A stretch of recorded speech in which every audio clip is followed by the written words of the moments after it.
तो देखो, तो सत्पुरुष की यहाँ पर एक ही दृष्टि होती है, वो सभी जीवों को निर्दोषता रूप ही देखते हैं, जिसमें कोई दोष है ही नहीं, इसी तरह से देखते हैं। अगर वो आप में दोष देखने लगे ना, तो आपके पास टिकेंगे ही नहीं, आप उसके पास टिकोगे नहीं। मुझे बताओ, अगर आपने किसी के सामने कुछ कह दिया, तो वो व्यक्ति आपके साथ में कितना दिन रहेगा, कितना पल रहेगा? यहाँ पर मनुष्य भाव है ही नहीं। सत्पुरुष में आपको दिव्य भाव ही है। सत्पुरुष आपको निर्दोष बुद्धि से ही देखते हैं। अगर वो दोष बुद्धि से देखने गए ना, तो आप दिखोगे ही नहीं, मतलब आप उसके पास टिकोगे ही नहीं। ये जो लाखों लोग मेरे गुरु के पास आते हैं ना, तो लाखों लोग अपने अपने दोषों के साथ में होते हैं। अगर उस तरह से बिहेव करने लगे ना, और मेरे गुरु उसको उस तरह से मनुष्य भाव में देखने लगे ना, तो उनके पास एक भी व्यक्ति खड़ा नहीं हो पाता, एक भी नहीं। क्योंकि यहाँ पर दोष मुक्त सिर्फ और सिर्फ अक्षर ब्रह्म, जिसके भीतर परब्रह्म साक्षात है, वही है दोष मुक्त। और उनके साथ में जितने अक्षर मुक्त है, वो भी। तो जो निर्दोषता है वो अक्षर ब्रह्म की है, और इसीलिए वो सारे को निर्दोष ही समझते हैं। तो एकमात्र दृष्टि याद रखना, सत्पुरुष की एक ही दृष्टि होती है, वो आपको निर्दोष ही समझते हैं, तब ही आपसे बात करते हैं। अगर आपके दोष देखने लगे ना, तो आपसे बात भी नहीं करेंगे। तो ये ऐसा है। लेकिन कैसा है कि हमारी जो दृष्टि है, मनुष्यों की जो दृष्टि है ना, वो मनुष्य भाव वाली है, वो दोष युक्त है। इसीलिए सत्पुरुष में भी हम वही दोष देखते हैं जो हम में होते हैं। आईने की तरह होता है ये। यानी हमारे भीतर जो दोष होते हैं ना, वो सत्पुरुष में परखते हैं हम उसमें भी देखते हैं। उसका कोई भी चरित्र मनुष्य जैसा लग सकता है, लेकिन वो चरित्र मनुष्य जैसा नहीं है, वो दिव्य है। क्योंकि अक्षर ब्रह्म सत्पुरुष दिव्य है, माया से पार के हैं।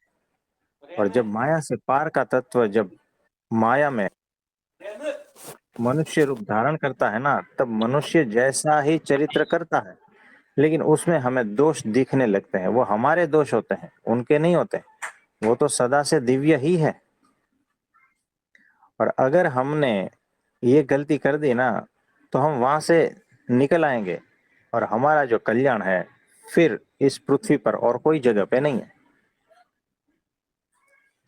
क्योंकि हमारे स्वभाव के कारण हम और कहीं पर भी टिकेंगे नहीं।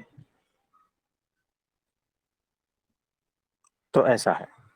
प्रभु जी, प्रश्न ये था कि हम्म। जैसा कि आपने बताया कि वो सारे दोष अवगुण तो हम ही लोगों के भीतर हैं, हम्म।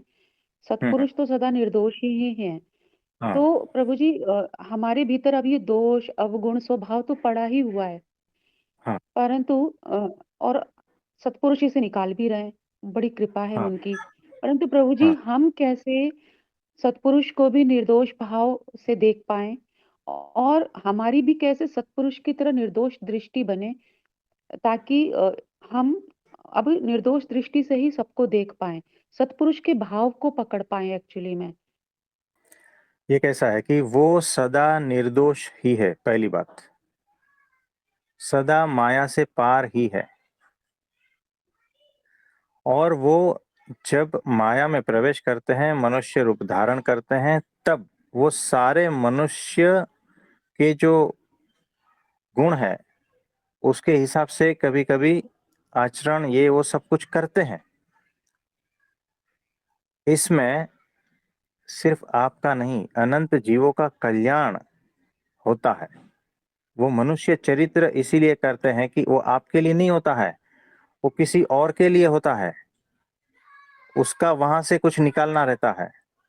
यानी एक बात भीतर फिक्स ही कर देना है कि ये जितने भी मनुष्य चरित्र है ना, वो कुछ न कुछ दोष निकालने के लिए ही है।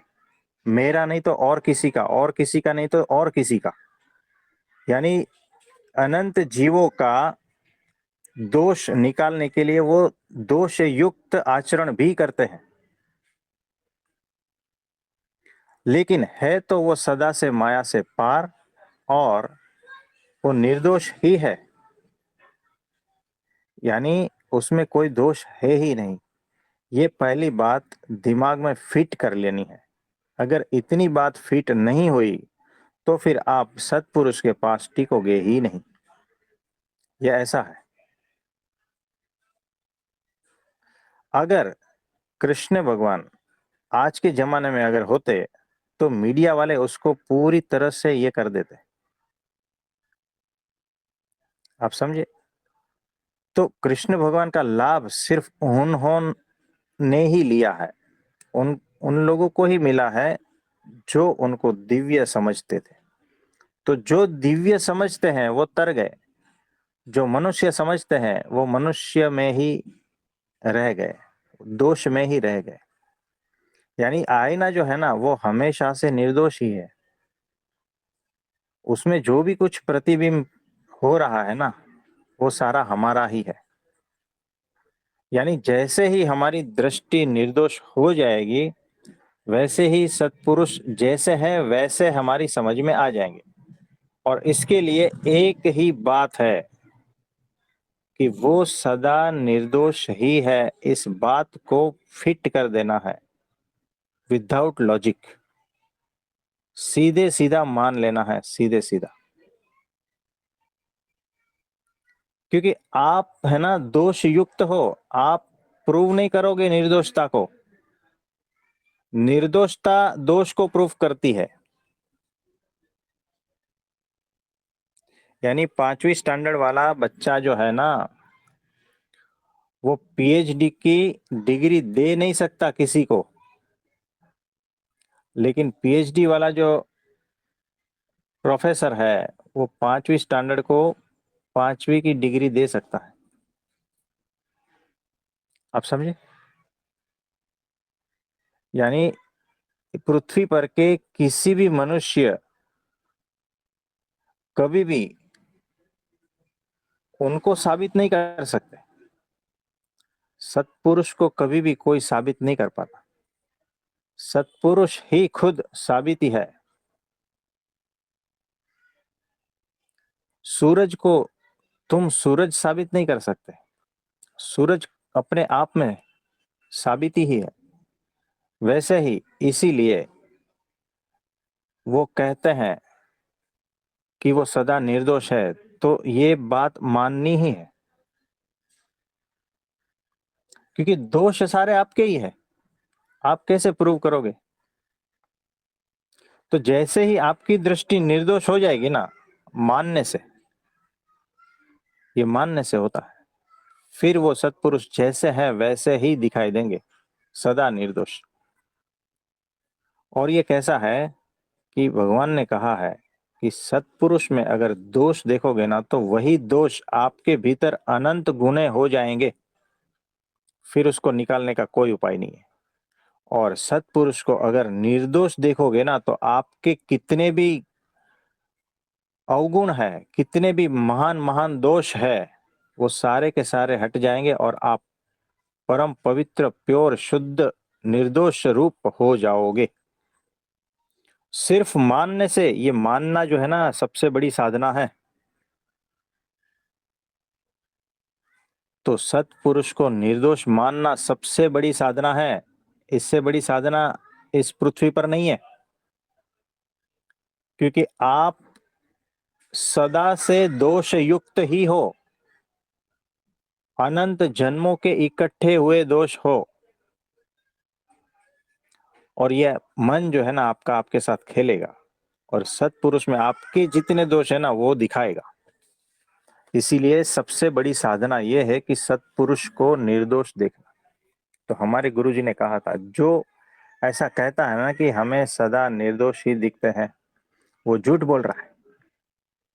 क्योंकि यहाँ पर कोई भी जो है माया से पार का नहीं है।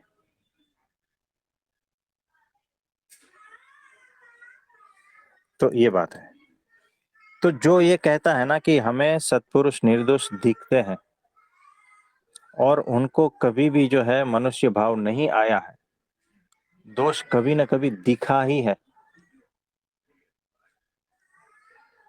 तो जो ऐसा मानता है कि मुझे कभी दोष दिखता ही नहीं उनमें, सत्पुरुष में, तो वो झूठ बोल रहा है।